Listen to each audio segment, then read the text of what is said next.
Perkenalkan, saya Giovanno, saya CEO dari Gatework. Gatework itu adalah perusahaan kontraktor yang sudah bekerja sama dengan Gatehome untuk proses konstruksi-konstruksi atau renovasi kayak gini. Nah, ini kebetulan kita lagi ada di Grand Paragon Residence. Nah, ini di blok C1, kita akan lihat apa aja sih yang udah kita kerjakan di sini.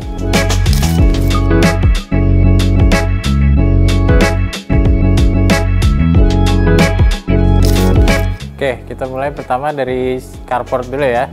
Carport ini yang udah kita kerjain itu banyak ya. Jadi yang pertama itu plafon. Plafon ini kemarin nggak ada kanopinya, nggak ada plafonnya. Kemarin itu karena kita pakai konsep modern minimalis, akhirnya kita coba ajuin pakai plafon PVC. Kemudian udah kita pasang, kita cat ulang.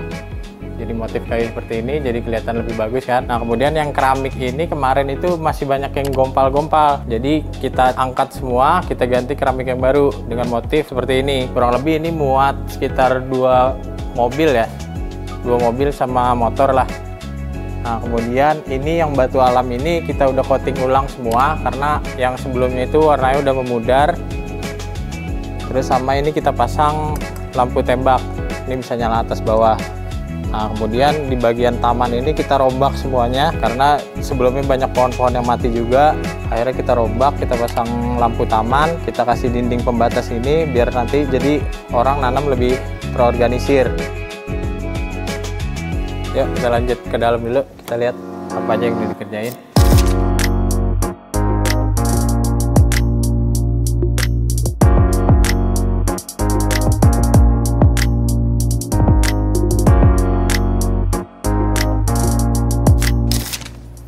Nah, ini dia ruangannya, ruangan utamanya. Nah, kemarin itu kita sempat ngeganti pintunya ini karena kemarin pintunya udah nggak ada anak pintunya dan kemudian juga konsepnya nggak jelas ya. Jadi maksudnya awalnya kurang rapi lah pintunya. Akhirnya kita coba ganti, dilapisin HPL semua, HPL-nya dicopot semua. Akhirnya kita ganti semua, kita pasang anak kuncinya juga.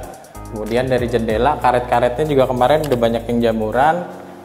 Kita ganti semua aluminium karetnya, kita ganti, kita silen ulang. Nah, kemudian di sini juga kan kemarin kita lihat nih, kemarin kalau dari yang sebelumnya itu kan plafonnya banyak yang jamuran.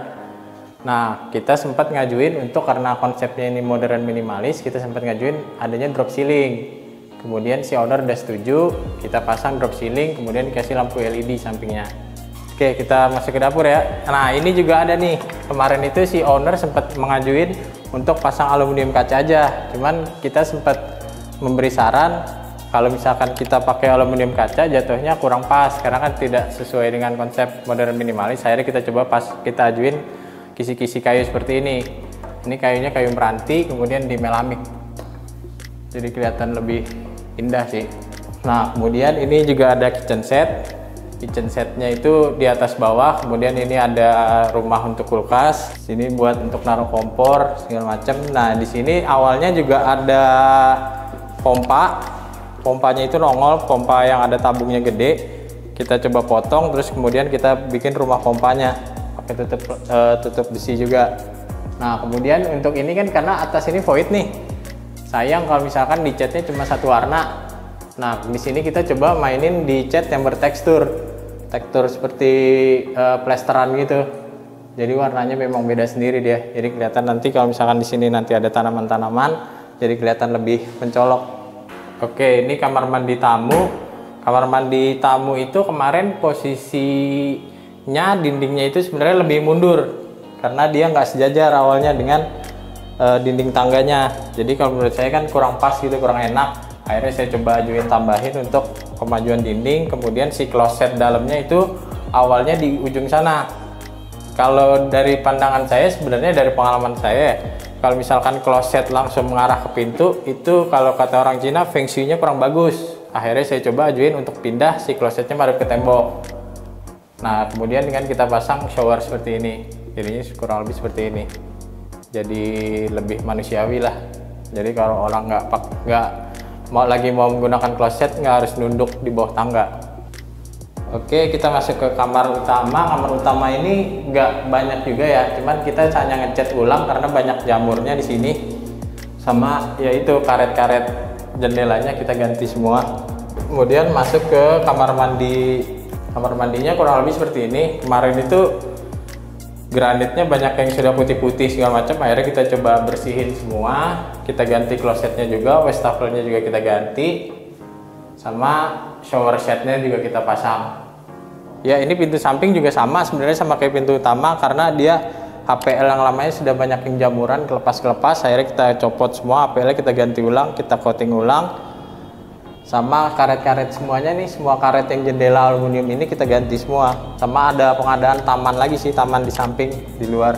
Itu untuk ruang tamunya. Kemarin itu sempat kita ngajuin ada di sini tuh ada semacam lemari untuk kayu segala macam, cuman dari ownernya kurang suka, kurang cocok, karena juga dari anggarannya kurang masuk.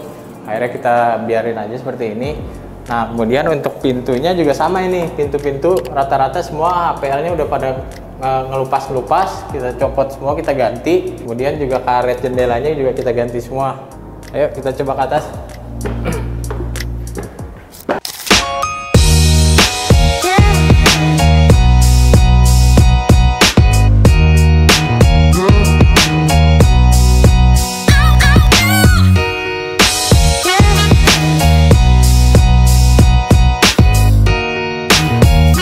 Kita udah sampai lantai 2. Yang pertama itu adalah ruang keluarga tengah ini. Ruang keluarga tengah ini awalnya juga kan nggak ada drop ceilingnya. Kita sempat ngajuin untuk adain drop ceiling, kemudian ownernya setuju, kita pasang drop ceilingnya. Plafon yang lamanya juga kita bongkar, kita pasang LED strip di sampingnya. Oke, untuk yang area balkon depan ini kita udah cat ulang semua, ini besi-besinya kita cat ulang.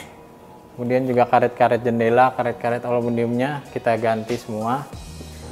Ya, untuk kamar atas yang pertama ini jadi kita kebanyakan sih prosesnya di sini banyakan ngecat ya, karena di sini banyak yang rembes di sini. Jadi dari air hujan, karena di depannya kemarin nggak benar ngecatnya, akhirnya rembes ke dalam sini. Nah, akhirnya kita cat ulang, jadi kelihatan lebih rapi. Nah, kemudian si jendelanya juga karet-karetnya kita ganti semua nih. Awalnya itu karet-karetnya ada yang sampai gantung sampai sini nih, kita copot, kita ganti ulang semuanya. Oke, ini kamar mandi untuk lantai 2. Ya kurang lebih sama lah ya, sama kayak lantai 1. Cuman yang di sini kemarin ada bocor, jadi rembes ke bawah. Kita kemarin sampai coba di waterproofing, kemudian di tes random juga, sampai memang akhirnya nggak ada yang bocor lagi di bawah, baru kita pasang lagi granitnya. Nah, di sini juga kita ganti si klosetnya sama pasang shower setnya. Ya, ini kamar lantai 2 yang kedua. Jadi di sini juga yang agak sulit itu kemarin adalah ganti si karet yang di luar sini nih. Jadi kita mesti lewat sana, kita copot, kita ganti karet silennya yang di luar. Nah, di sini juga sama, kebanyakan adalah kita ngecatnya karena di sini banyak yang rembes. Kita cat ulang, kemudian karet jendelanya kita ganti semua. Oke, kita lanjut lagi. Ini kan yang tadi saya bilang dari bawah, ini kan jadi void sampai atas. Ini kalau misalkan kita lihat ngecatnya itu yang tekstur abu-abunya ini sampai atas. Jadi kelihatan seperti plesteran, jadi kelihatan lebih bagus dari atas ini. Kemudian ini kamar mandi pembantu.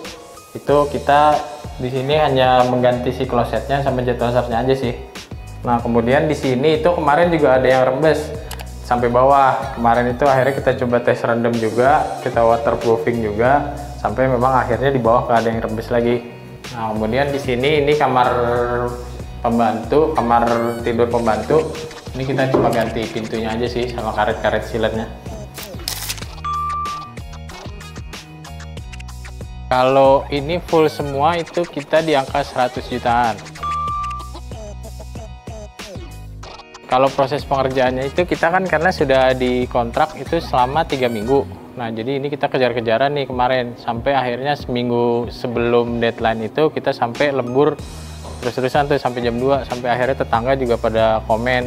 Nah, cuman karena kita sudah profesional, ya kita tetap harus menghormati kontrak dong. Jadi kita tetap selama 3 minggu itu ngerjainnya. Kendala terbesarnya itu karena awalnya adalah banyak item-item yang memang kita akuin itu agak sulit dikerjakan, karena ya itu kayak tadi kan jamur apa segala macam di tembok itu kan harusnya memang dikerok dulu. Cuman karena kita sudah kejar-kejar waktu, akhirnya kita langsung tiban aja. Kita tiban berkali-kali biar sampai jamurnya itu sampai hilang. Oke, kalau misalkan kalian mau menggunakan jasa kita yang bagus seperti ini, kalian bisa menghubungi di Instagram kita @getworkid. Guys, sekian informasi yang sudah saya bisa berikan. Terima kasih. Assalamualaikum warahmatullahi wabarakatuh.